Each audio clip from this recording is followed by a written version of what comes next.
మీ ముందుకు వచ్చేసాడు wild Frank 2 ఇక్కడ మాట్లాడుతున్నాడు. మనమైతే ఇప్పుడు పీచ్ డ్యామ్ దగ్గర ఉన్నాము. మనము ఇక్కడ అంటే కేరళలోని పట్టిక్కాడ్ త్రిశూర్ డిస్ట్రిక్ట్లో పట్టిక్కాడ్ అండర్ పోలీస్ స్టేషన్ సమీపంలో మనం ఒక పీచ్ అనేసి ఒక అడవిలోకి వచ్చాము. చాలా భయంకరమైన అడవి ఇది. ఇక్కడ మనకి ఇక్కడ గ్రామ ప్రజలు చెప్పిన ఆదేశాల మేరకు మనమైతే ఇక్కడ మంచి పెద్ద అడవిలోకి అయితే వచ్చాము. ఇక్కడ చూసుకుంటే మంచి వాటర్ ఫాల్ అయితే ఉన్నది. నెక్స్ట్ ముందుకు వెళ్ళే కొద్ది కూడా మనకి మంచి చాలా భయంకరమైన అడవి జంతువులు అయితే కనిపిస్తాయని ఇక్కడ మనకి ఉన్న స్థానికులు అయితే చెప్పారు. ఈ మేరకు మనం ఇక్కడ ఏం జరుగుతుంది అనేది అయితే మనం ముందైతే చూసుకుందాము.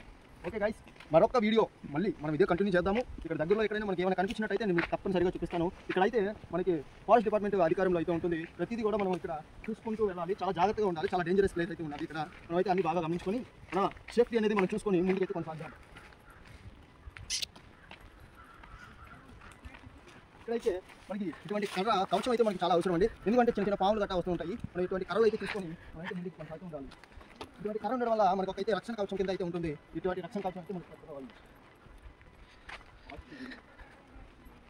మనకి కింద అంతా కూడా చాలా పెద్ద భయంకరమైన అడవి అయితే ఉన్నది. ఇక్కడ మనకి కింద నుంచి ఒక వాగు అయితే పొంగు పారుతుంది. ఆ వాగుని కూడా నేను మీకు దగ్గరలో చూపించబోతున్నాను. ప్రతిదీ కూడా మనం చాలా జాగ్రత్తగా గమనించుకొని ఇక్కడ చాలా పెద్ద అడవి అయితే ఉన్నది. కింద నుంచి ఒక వాగు అయితే పారుతుంది.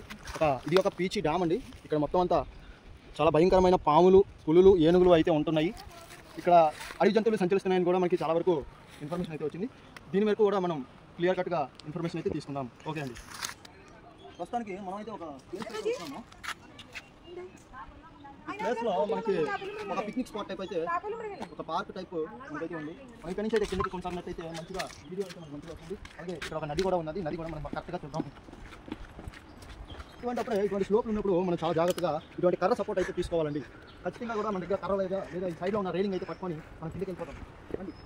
ఓకే గైస్, మనం ఇక్కడ ఒక నది పారుతుందనేసి అయితే మనం చెప్పాం కదా. ఆ నదిలో ఒక భాగమైన కాలువ అండి ఇది. ఈ కాలువ నుంచి చుట్టుపక్కల ఉన్న గ్రామాలకి అన్నిటికీ కూడా త్రాగునీరు సదుపాయం అయితే కల్పిస్తూ ఉన్నారు. ఇక్కడ అడవిలో నుంచి వచ్చిన వాటర్ని మనకి వేస్టేజ్ చేయకుండా ఒక రకంగా మంచినీటి సదుపాయం అయితే ఇక్కడ ఏర్పాటు అయితే ఉన్నదండి.